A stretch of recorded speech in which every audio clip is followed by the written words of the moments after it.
मैं आप लोगों का फिर से एक बार स्वागत करता हूं। हम लोग कर रहे थे क्लास 10 का फिज़िक्स की इलेक्ट्रिसिटी। तो हम लोगों ने प्रीवियस क्लास में रेजिस्टेंस के बारे में पढ़ा, रेजिस्टिविटी के बारे में पढ़ा। हमने रेजिस्टेंस को सीरीज़ में कनेक्ट किया और पैरेलल में कनेक्ट किया और उनका टोटल रेजिस्टेंस भी निकाला। ठीक है। अब हम लोग देखते हैं सीरीज़ कनेक्शन और पैरेलल कनेक्शंस में हम लोग का हाउस होल्ड में डोमेस्टिक्स क्या यूज़ होता है, हम लोग अपने घरेलू जीवन में उसका क्या यूज़ करते हैं और उसका लाभ और हानि क्या होता है। ठीक है। तो स्टार्ट करता हूँ सीरीज़ कनेक्शन से। डिसएडवांटेज ऑफ सीरीज़ कनेक्शन हम लोग देखते हैं। माना जाता है सीरीज़ कनेक्शन में बहुत सारा डिसएडवांटेजेस होता है। तो क्या क्या डिसएडवांटेज है सीरीज़ कनेक्शन में, इसे हम लोग देख लेते हैं। ठीक है। तो नंबर 1 मैं देखता हूँ, in series circuit if one electrical appliances stops working due to some defect then all other appliances also stop working because the whole circuit is broken. If a number of bulbs are connected in a series or just one bulb get fused or blows off then all bulbs will stop glowing. तो यहाँ पे आप लोगों को ध्यान देना है, जो सीरीज कनेक्शन का सबसे बड़ा डिसएडवांटेज और हानि आप कह सकते हैं ये है कि सीरीज कनेक्शन में जो हम लोग घर में अपने त्योहारों के टाइम दीपावली में लाइट्स यूज़ करते हैं ना, जो टूनी लाइट्स वगैरह होता है, स्ट्रीट लाइट्स वगैरह जो होता है ना, तो सारा उसमें कैसा होता है, एक टाइप से कनेक्शन इस तरह से सारा एक दूसरे से जुड़ा रहता है, राइट। और उसको हम लोग अपना जो स्विच बोर्ड होता है उसमें लगा देते हैं। तो उसमें क्या होता है बच्चों, जो एक डिवाइस अगर एक लाइट स्टॉप हो जाए ना, एक लाइट अगर फ्यूज़ हो जाए तो ये पूरा काम करना बंद कर देता है। तो यही कहना चाहता है कि सीरीज़ कनेक्शन में क्या होता है, अगर एक लाइट ख़राब हो जाए या एक लाइट फ्यूज़ हो जाए तो सारा लाइट बंद करना बंद हो जाता है ऑटोमेटिकली। ठीक है। और सीरीज कनेक्शन का दूसरा पॉइंट देखिए, in series circuit all electrical appliances have only one switch due to which they cannot be turn on और ऑफ सेपरेटली। जैसे कि आप लोगों ने वायर्स वगैरह देखे होंगे ना, जो हम लोग दीपावली वगैरह त्यौहार में यूज़ करते हैं, जो घर को चमकाने के लिए। तो वायर्स में क्या होता है, एक स्विच देते के साथ सारा बल्ब उसमें से ग्लो होना चालू हो जाता है। इस टाइप का जो लाइट्स होता है ना, घर में यूज़ करते हैं, तो उसमें कोई एक पर्टिकुलर बल्ब के लिए एक पर्टिकुलर स्विच नहीं होता है। उसमें आपको सारा बल्ब जलाना है एक स्विच में जलेगा, सारा ऑफ करना है एक स्विच में ही ऑफ होगा। तो वो भी एक बहुत ही डिसएडवांटेज है। समझ में आया आपको। थर्ड पॉइंट ये कहता है, इन series circuit the appliances do not get the same voltage as that of power line supply because the voltage is shared by appliances. The appliances get less voltage and hence do not work properly. All bulbs connected in series do not get the same voltage. तो जो main voltage supply होता है हम लोग घर में वो कितना होता है, 220 वोल्ट का। तो अगर इस सीरीज कनेक्शन में देखें, हम लोगों ने क्या देखा था, वोल्टेज जो होता है पोटेंशियल डिफरेंस रेजिस्टेंस के अकॉर्डिंग डिवाइड हो जाता है, V1 V2 V3 V4 करके। तो क्या होता है उसमें, जो 220 वोल्ट्स का जो हम लोग का पोटेंशियल डिफरेंस जो घर में घुस रहा है वोल्टेज होता है, वो सारा डिवाइस में क्या होता है, मतलब अच्छे से नहीं आ पाता है। ठीक है। जो है उसमें अच्छे से शेयर नहीं हो पाता है, इसलिए कोई इसमें जो बल्ब होता है कोई थोड़ा कम पावर से चल रहा है, कोई थोड़ा अच्छे से जल रहा है। तो ये भी एक बहुत बड़ा कारण बन जाता है, जिसकी वजह से हम लोग को परेशानियां का सामना करना पड़ता है। ठीक है। तो हर एक डिवाइस, हर एक बल्ब में क्या होता है, अलग अलग पावर सप्लाई, अलग अलग वोल्टेज, अलग अलग सप्लाई करता है। ठीक है। अब फोर्थ पॉइंट हम लोग देखते हैं, in a series connection electrical appliances the overall resistance of the circuit increases too much due to which current from the power supply is low. तो जो सीरीज कनेक्शन में है, रेजिस्टेंस क्या होता है उसमें बहुत ज़्यादा इंक्रीज हो जाता है, क्योंकि वो कनेक्शन सीरीज़ में रहता है। सीरीज़ में आपका बहुत सारा लाइट्स वगैरह होता है, तो इसमें ओपोजिशन बहुत ज़्यादा हो जाता है, इसलिए इसमें करंट बहुत कम सप्लाई होता है। ठीक है। ये जो सीरीज़ कनेक्शन है बेसिकली इसको देखा जाए तो मतलब इसे हम लोग होम का अप्लाइंसेस में यूज़ नहीं करते हैं। अगर हम लोग होम के अप्लाइंसेस में सीरीज़ कनेक्शन यूज़ करने लग जाए तो हम लोग एक स्विच देते के साथ ही फैन, लाइट, टीवी, रेफ्रिजरेटर, जितना भी इलेक्ट्रिकल अप्लाइंसेस है हमारे घर में सब चलना चालू हो जाएगा। उसलिए सीरीज़ कनेक्शन हम लोग घर के हाउस होल्ड डोमेस्टिक एक्टिविटीज़ में हम लोग का सीरीज़ कनेक्शन नहीं होता है। हम लोग जो कनेक्शन यूज़ करते हैं वो अपने घर के आर्टिकल के लिए वो है पैरेलल कनेक्शन। पैरेलल कनेक्शन एक बहुत ही अच्छा कनेक्शन माना जाता है। क्यों? क्योंकि जो पैरेलल सर्किट होता है ना, इसमें अगर एक डिवाइस, एक अप्लाइंसेस अगर आपका काम करना बंद कर दे तो दूसरा काम करना बंद नहीं करता है। ठीक है। जैसे कि अगर घर में आप देखें कोई एक रूम का बल्ब अगर फ्यूज़ हो जाता है तो सारा दूसरे रूम्स का जो लाइट है वो जलते रहता है। क्यों? क्योंकि वो कनेक्शन पैरेलल में है। वहाँ पे जो वोल्टेज है, जो पोटेंशियल है, दोनों सबका सेम है, बट जो करंट सप्लाई हो रहा है हर एक बल्ब में वो डिफरेंट डिफरेंट है। तो एक का फ्यूज़ होने से दूसरा पे कोई इफेक्ट नहीं पड़ता है। ठीक है। और पैरेलल सर्किट का दूसरा पॉइंट ये है कि हर एक डिवाइस का अपना स्विच ऑन ऑफ का सिस्टम है, जिसकी वजह से जब मन किया हम लोग कोई भी अप्लाइंसेस को यूज़ कर सकते हैं। बट सीरीज़ कनेक्शन में ऐसा नहीं होता था। सीरीज़ कनेक्शन में क्या होता था कि हम लोग को एक स्विच देने से ही सारा लाइट जलेगा, एक स्विच ऑफ करने से सारा बंद हो जाएगा। बट पैरेलल कनेक्शन जो कि हम लोग घर में यूज़ करते हैं उसमें ये चीज़ देखने को नहीं मिलता है। उसमें ऐसा नहीं होता है कि उसमें हम लोग जो भी एक पर्टिकुलर डिवाइस के लिए उसमें अलग अलग स्विच होता है। ठीक है। तो वो प्रॉब्लम हम लोग को उसमें देखने को नहीं मिलता है। थर्ड पॉइंट है, जो हम लोगों ने देखा सीरीज कनेक्शन में 220 वोल्ट का जो वोल्टेज घर में घुसता है, घुसने के बाद सब में यूनिफॉर्मली डिवाइड नहीं हो पाता है। इसके वजह से उसमें पावर सप्लाई इतना अच्छा नहीं दे पाता है। बट जो 220 वोल्ट का जो वोल्टेज सप्लाई होता है जो पैरेलल सर्किट में, इसमें सब में इक्वली डिवाइड होता है और उसके कारण से बल्ब हम लोग का जो पैरेलल कनेक्शन है, घर का जो बल्ब है, सब ब्राइटली ग्लो कर सकता है। समझ आया आपको? और फोर्थ पॉइंट ये है, जो हम लोग का ओवरऑल रेजिस्टेंस होता है वो रिड्यूस्ड हो जाता है, क्योंकि इसमें करंट क्या होता है, हर एक अप्लाइंसेस में हर एक डिवाइस में अलग अलग सप्लाई होता है। इसके वजह से क्या होता है, ओवरऑल रेजिस्टेंस बहुत कम होता है, जिसके वजह से करंट इजीली फ्लो हो सकता था। तो ये था एडवांटेज ऑफ पैरेलल सर्किट्स और डिसएडवांटेज ऑफ सीरीज कनेक्शन। ये हम लोग का मेन था जिसे हम लोग को देखना था। ठीक है। अब यहाँ तक हो जाने के बाद अब हम लोग आगे करेंगे जो हम लोग का जूल्स लॉ ऑफ हीटिंग है, heating effect of electric current है, वो हम लोग आगे देखने वाले हैं। ठीक है। तो अभी हम लोग यहाँ से स्टार्ट करेंगे heating effect of electric current, जो कि हम लोग का लास्ट और बहुत ही इंपॉर्टेंट टॉपिक है इलेक्ट्रिसिटी का। ठीक है। तो सीरीज कनेक्शन और पैरेलल कनेक्शन का एडवांटेज और डिसएडवांटेज तो आप लोगों को पता चल ही गया होगा। तो अब हम लोग सबसे पहले स्टार्ट करते हैं इलेक्ट्रिक पावर से। तो बेसिकली इलेक्ट्रिक पावर होता क्या है? ठीक है। तो इलेक्ट्रिक पावर अगर देखा जाए, it is the electrical work done per unit time. जो इलेक्ट्रिकल काम हो रहा है एज कम्पेयर टू टाइम के कंपेयर्ड में, उसे हम लोग कहते हैं इलेक्ट्रिकल पावर। ठीक है। बेसिकली पावर को हम लोग क्या लिख सकते हैं, power equals to work done by time taken. और पावर का यूनिट आप सभी को पता है क्या होता है, वाट होता है। और 1 वाट कब होता है, the power of 1 what is rate of working of 1 joule पर सेकेंड। 1 जूल वर्क काम हो रहा है 1 सेकेंड में, तो हम लोग कह सकते हैं पावर हम लोग का 1 वाट है। ठीक है।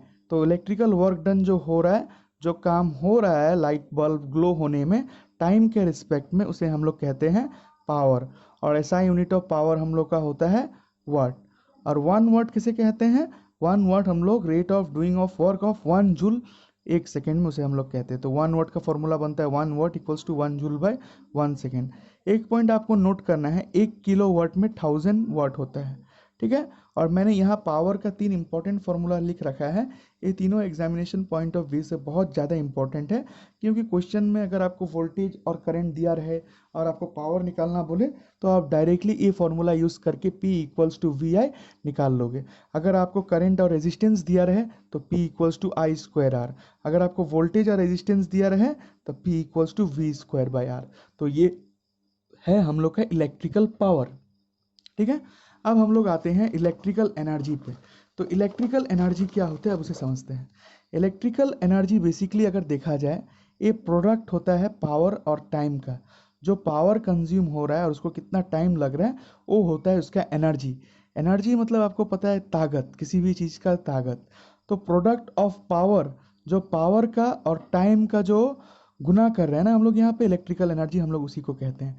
It is defined as the product of power and time. तो इलेक्ट्रिकल एनर्जी को बेसिकली हम लोग डिफाइन कर सकते हैं power into time, that is E equals to P into T।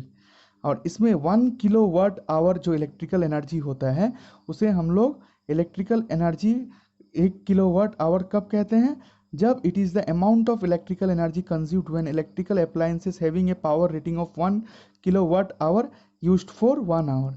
1 kilowatt hour का पावर, 1 किलोवाट का पावर 1 घंटा के लिए जब यूज़ किया जाए तो हम लोग उसे क्या कहते हैं, 1 किलोवाट आवर। इलेक्ट्रिकल एनर्जी क्या है, product of power and time को इलेक्ट्रिकल एनर्जी कहा जाता है। इसका फॉर्मूला होता है E equals to P into 2। और कोई भी काम जो होता है पावर का, एक 1 किलोवाट आवर कब होता है, जब हम लोग 1 किलोवाट पावर का काम 1 घंटे में करते हैं, उसे हम लोग कहते हैं 1 किलोवाट आवर। और माना जाता है 1 किलोवाट आवर में 3.6 into 10 to the power 6 joule का बराबर होता है 1 किलोवाट आवर। ये भी आपको नोट करना है। चलिए अब आते हैं थर्ड पॉइंट हम लोग का, heating effect of electric current में। तो जैसे कि करंट में हम लोगों ने पढ़ा कि किसी भी चीज़ में करंट पास होता है तो लाइट ग्लो हो गया, बल्ब ग्लो हो जाता है, टीवी चलता है, फैन चलता है। तो आपने कभी भी कोई भी अप्लायंसेस को अगर छू के देखा होगा जिसमें करंट पास हो रहा है, वो क्या होता है, हीट होता है। ठीक है, हीट कभी कभी बहुत ज़्यादा हो जाता है। ठीक है, हीट कभी कभी बहुत ज़्यादा होता है। तो हीट जब ज़्यादा हो रहा है किसी भी चीज़ में, इसका मतलब ये है कि उसमें रेजिस्टेंस बहुत ज़्यादा है। रेजिस्टेंस बहुत ज़्यादा है मतलब करंट स्मूथली फ्लो नहीं हो रहा है, करंट को रोका जा रहा है। और करंट एक पॉइंट में रुकने का वजह से हम लोग को क्या हो रहा है, वो अप्लायंसेस को हीट कर दे रहा है। और उसी इफेक्ट को जो हीट कर देते हैं उसी को हम लोग कहते हैं हीटिंग इफेक्ट ऑफ करंट। तो कोई भी इलेक्ट्रिक करंट अगर पास हो रहा है कोई भी एक हाई रेजिस्टेंस वायर में, जैसे कि निक्रोम वायर हो गया, अभी हम लोग इसको अच्छे से समझेंगे, जो हम लोग आयरन वगैरह यूज़ करते हैं ना घर में, आयरन हो गया, टोस्टर हो गया, खाना को गर्म रखने के लिए जिसको ओवन वगैरह हो गया, ये सब जो हम लोग घर में यूज़ करते हैं, उसमें हीटिंग इफेक्ट ऑफ करंट का law, joules law of heating follow होता है। कैसे, मैं बता रहा हूँ आपको आगे। तो इलेक्ट्रिक करंट किसी भी अगर हाई रेजिस्टेंस वायर जैसे कि निक्रोम वायर में पास होता है, निक्रोम वायर में क्या होता है, करंट इजीली पास नहीं हो पाता है, उसलिए निक्रोम वायर का इस्तेमाल ज़्यादातर आयरन में किया जाता है, ओवन में किया जाता है। ठीक है, उसके बाद जग जो होता है ना, इलेक्ट्रिक जग वगैरह में पानी को हीट करने के लिए, उसमें क्या करते हैं, निक्रोम वायर का इस्तेमाल करते हैं। निक्रोम वायर का इस्तेमाल करने से क्या होता है, निक्रोम वायर में करंट इजीली, अगर वायर है मेरा, अगर इसमें करंट इजीली फ्लो नहीं होगा, रुक रुक के जाएगा, तो इसमें करंट तो फ्लो हो रहा है ना, रुकने का वजह से क्या होगा, डिवाइस को हीट करना चालू कर देगा। और हीट करने से हम लोग को क्या फ़ायदा होने वाला है, हीट करने से device automatic heating effect produce करेगा। तो इस टाइप का इफेक्ट जो हम लोग का वायर के वजह से आ रहा है, इसमें बहुत ही हाई रेजिस्टेंस है, उस प्रॉपर्टी को हम लोग कहते हैं heating effect of electric current. अब heating effect of electric current में सबसे ज़्यादा इंपॉर्टेंट पॉइंट है, वो है जूल्स लॉ ऑफ हीटिंग। तो जूल्स लॉ ऑफ हीटिंग क्या बोलता है, कोई भी वायर में अगर हीट प्रोड्यूस्ड हो रहा है तो वो हीट जो होगा डायरेक्टली प्रोपोर्शनल होगा स्क्वायर ऑफ करंट का। सपोज एक वायर है, इसमें अगर इलेक्ट्रिसिटी करंट पास हो रहा है, करंट पास होते के साथ इस वायर में क्या हो रहा है, करंट पास हो रहा है, बट ये निक्रोम वायर है, इसमें बहुत ज़्यादा रेजिस्टेंस है, हाई रेजिस्टेंस से इसमें करंट को रोका जा रहा है। तो करंट को रोकने से क्या होगा, इसमें पूरा हीट प्रोड्यूस्ड होगा। तो हीट जो प्रोड्यूस्ड होगा ना, करंट ज़्यादा चाहिए, मतलब हीट जो होता है directly proportional to the square of current. Current का स्क्वायर से डायरेक्टली प्रोपोर्शनल होता है हीट। यार हीट साथ ही साथ रेजिस्टेंस का भी डायरेक्टली प्रोपोर्शनल होता है। और हीट प्रोड्यूस करने के लिए हम लोग को टाइम भी चाहिए। तो इससे हम लोग को ये पता चला, करंट अगर डबल होगा तो हीट भी उतना होगा, रेजिस्टेंस अगर इंक्रीज होगा तो उतना हीट इंक्रीज होगा, टाइम अगर जितना बढ़ेगा उतना हीट भी बढ़ेगा। तो यहाँ से हम लोग को जो रिलेशन मिलता है, H directly proportional to I square R T, और इसी को हम लोग लिखते हैं H equals to I square R T. और इसी फॉर्मूला को कहा जाता है जूल्स लॉ ऑफ हीटिंग। ठीक है, इसी फॉर्मूला को हम लोग क्या कहते हैं, जूल्स लॉ ऑफ हीटिंग।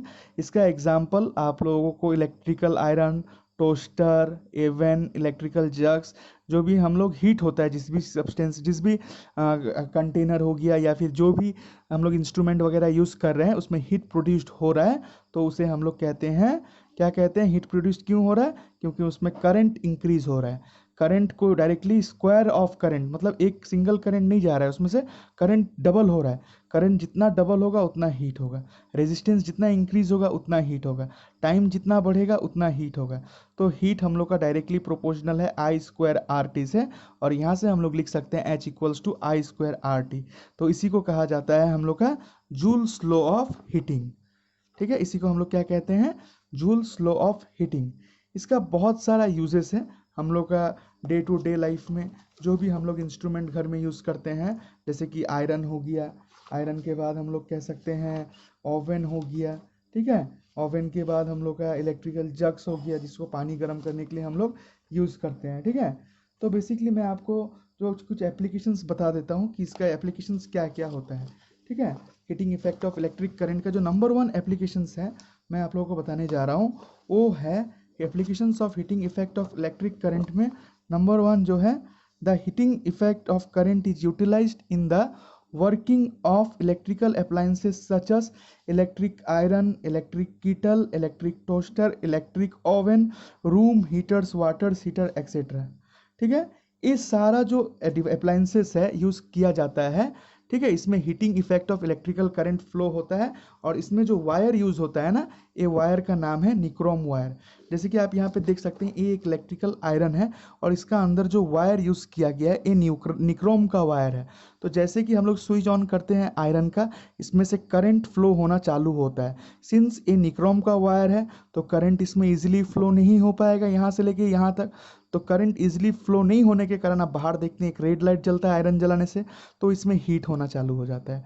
तो जब ये हीट होना चालू हो जाता है ये हीटिंग इफेक्ट प्रोड्यूस करता है, जिसके वजह से हम लोग अपना क्लोथ्स को इजीली आयरन कर पाते हैं। ठीक है, तो इसमें निक्रोम वायर का यूज़ किया जाता है और निक्रोम वायर का जो होता है ना, माना जाता है बहुत हाई रेजिस्टेंस है। उसमें कितना भी उसका जो टेम्परेचर सहने का कैपेसिटी है अराउंड 900 डिग्री सेल्सियस तक का वो टेम्परेचर सह सकता है, इतना वो हीट हो सकता है। ठीक है, तो हीटिंग इफेक्ट जो होता है निक्रोम वायर की वजह से इसमें होता है। ये सारा वायर इसमें पूरा में निक्रोम वायर नहीं होता, बस इसका अंदर में यूज़ किया जाता है। बाकी में करंट स्मूथली फ्लो होता है, बट जैसे ही अंदर में जो इसका निक्रोम वायर है, निक्रोम वायर तक पहुंचने के साथ करंट रुकना चालू हो जाता है। रुकने के वजह से इसमें हीट प्रोड्यूस्ड होता है। जैसे कि मैंने आपको क्या बताया था, heat is directly proportional to the square of current. तो करंट डबल हो गया, इधर सिंगल करंट आ रहा था, इधर करंट ज़्यादा आना फ्लो हो गया तो हीट इंक्रीज हो गया। यहाँ पे करंट बढ़ गया तो रेजिस्टेंस बढ़ गया, टाइम लगा तो तीनों मिलके आई स्क्वायर आर टी मिल क्या बनाया, H equals to I square R T. और यहाँ पे हम लोग का करंट क्या हो गया, जो हम लोग का हीट प्रोड्यूस करना चालू कर दिया। The heating effect of electric current is utilized in electric bulbs, electric lamps for producing light. When electric current passes through a very high resistant tungsten filament of an electric bulb, the filament becomes white, hot and emits light.